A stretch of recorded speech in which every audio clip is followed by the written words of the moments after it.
Standing here with me today is Deputy Commissioner Byrne of Legal Matters in the NYPD, and more importantly than that, brother of Eddie Byrne, the hero police officer we're here to speak about today.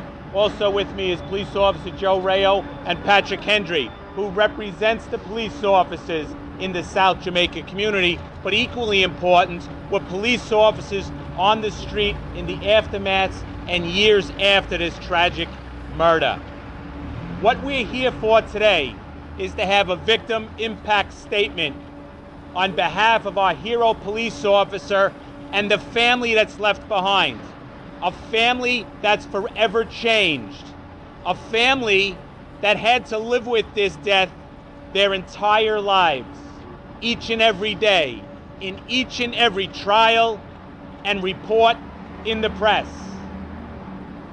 This is a police officer who followed in his father's footsteps, becoming a New York City police officer, who each and every day said to his son, "Have a safe tour." Every one of these police officers have family members that say that to this day. And as they patrol those streets in South Jamaica, they think of hero police officer Eddie Byrne and their family. What's important about today is what Deputy Commissioner, brother of Eddie Byrne, can tell a story how his life, his father's life, his brother's life, his mother's life, and his son's life forever changed. Thought about each and every day is his brother. His father went to his grave with that worry on his mind. His mother lives with it to this day. No one can tell that story like this family. But many police officers live with that fear today. This murder was so shocking, it shook this city to the core. It was the start of the day when the citizens, the police department, and all administration says, it will stop today. If you'll kill a police officer, none of us are safe on the streets. So the message this parole board must send is that message. You did not get away with this cold-blooded murder.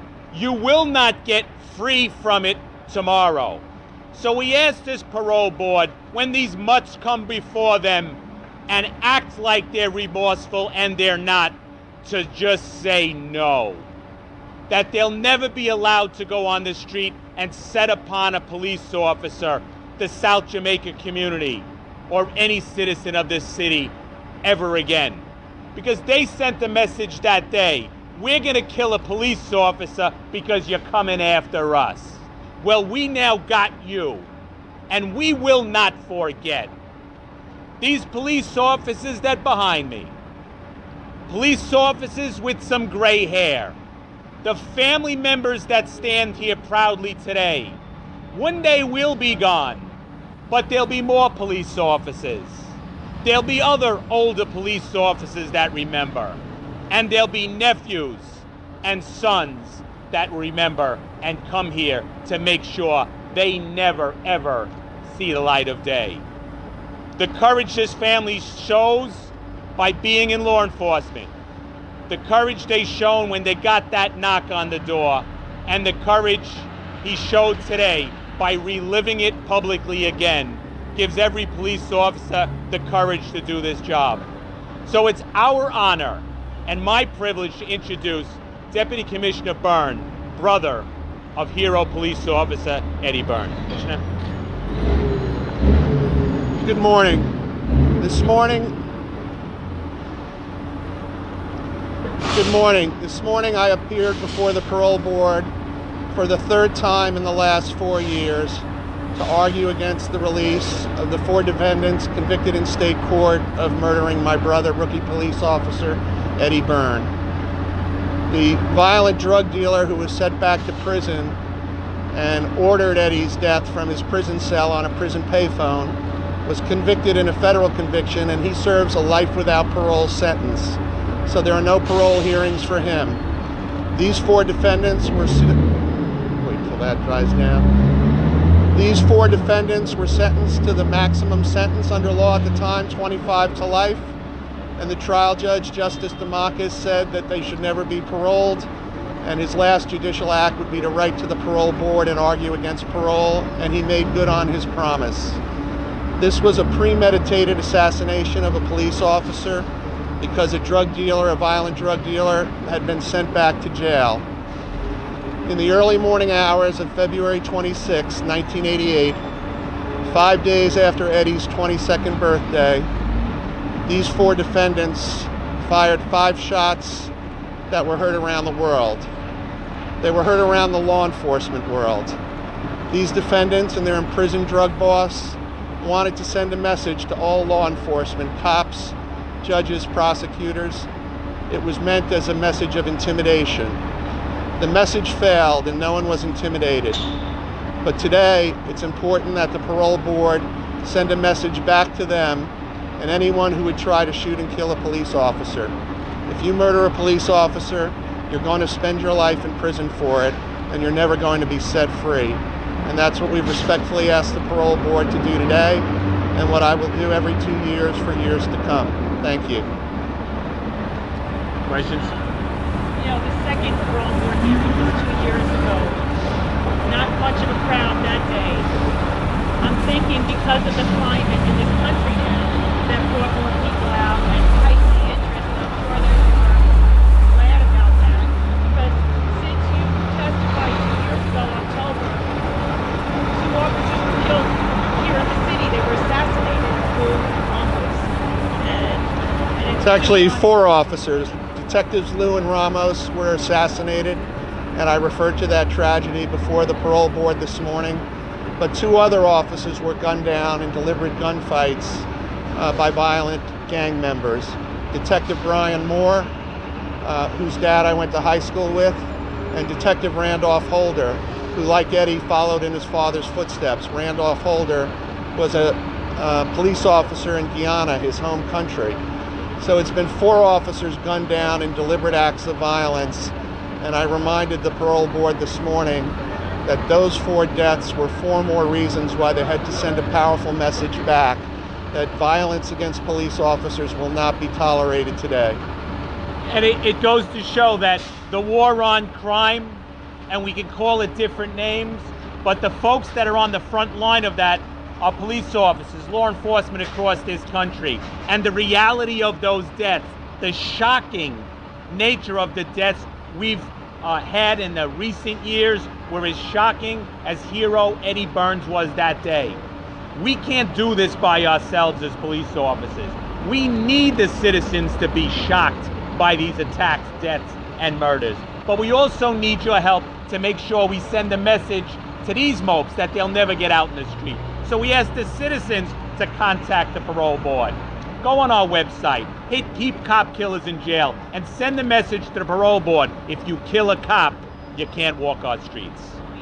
you know, whether this assassination was on by, drug dealers who thought they were above it all. Now, tensions between the communities and the police are supporting the assassinations around the country.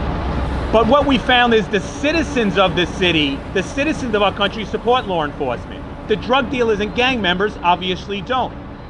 Commissioner Byrne talked about the support he got from the South Jamaica community in 1988.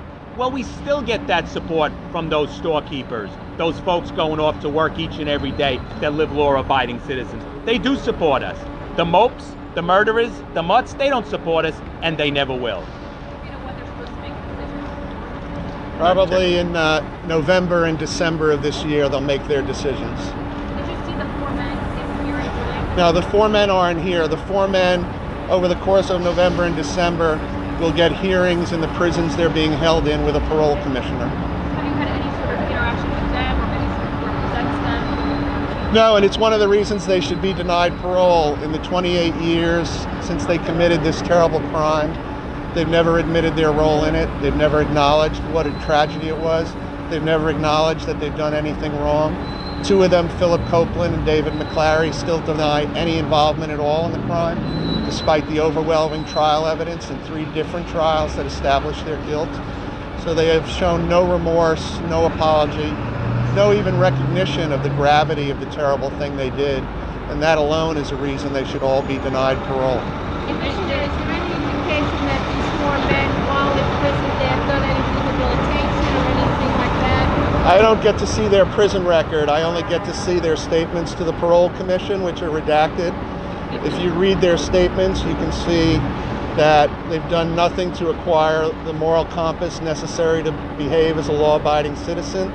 There's no recognition of the gravity of what they've done, and they've done little or nothing in 28 years to acquire the tools to function as a law-abiding citizen who can lawfully support themselves if they were ever released from prison. That's another grounds to deny them parole. Commissioner, you were quoted in some of the newspapers this morning. You gave some interviews, and you noted that you prepared for this, and that you look at the videos, the confessions again of these four guys, and how they left. You want to just relate that a little bit about what you take away from those confessions? So, my family and I think about my brother every day. Today I have the privilege every day when I go to work, I walk into the lobby of One Police Plaza and I see his name up on the Hall of Heroes with so many other fallen heroes. So Eddie's on my mind every day, but I don't relive every day the graphic details of this brutal assassination.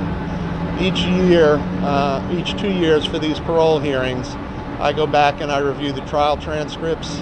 I watch their videotapes of their post-arrest confessions, which were admitted in evidence. I watched Scott Cobb describe how after they shot Eddie 5 times in the head, they stood there over the car and laughed about it. They thought it was a big joke. I see them describe how they went around the city for the next 3 or 4 days, bragging about how they were the guys that killed the cop in Queens. It's part of the reason we were able to apprehend them so quickly. They still today view this murder as a great entry on their resume rather than a terrible crime that they should be held accountable for. Thank you, Edward. Thank you for covering this important story with us. Equally important, thank you for taking the time to come up here and keep this memory alive. Thank you, everyone.